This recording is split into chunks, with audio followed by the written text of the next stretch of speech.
Today, we're zooming in on one incredibly powerful moment from the Bhagavad Gita. It's a moment where a warrior's inner conflict gets so intense, his body literally starts to shut down right there on the battlefield. Let's get into it. The field of battle. So let's set the scene.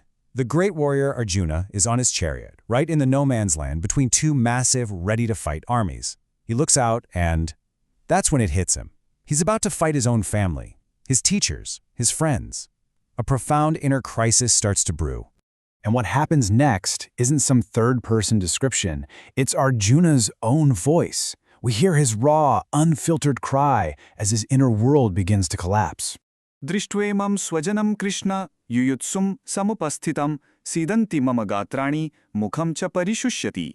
dṛṣṭvemam sva-janaṁ kṛṣṇa yuyutsum samupasthitam sīdanti mama gātrāṇi mukhaṁ pariśuṣyati.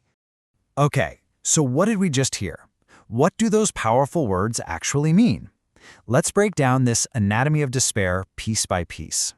What's so striking here is how physical it all is. First, Arjuna lays out the reason. Seeing these kinsmen, arrayed and desirous to fight. This isn't some abstract enemy, it's his people, ready for war. The effect is immediate.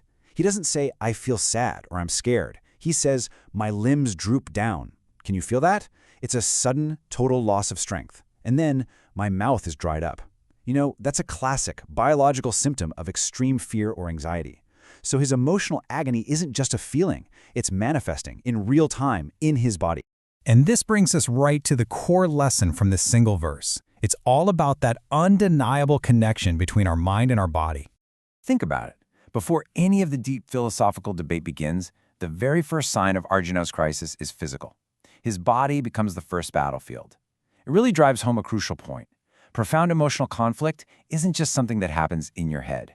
Often, our body is the first responder, sending out these clear physical signals that something is deeply, deeply wrong. But believe it or not, this is just the beginning. These first symptoms, they're just the first cracks in the dam. What happens next is even more dramatic. In the very next verse, Arjuna's physical collapse gets even worse, and he starts to lose control completely.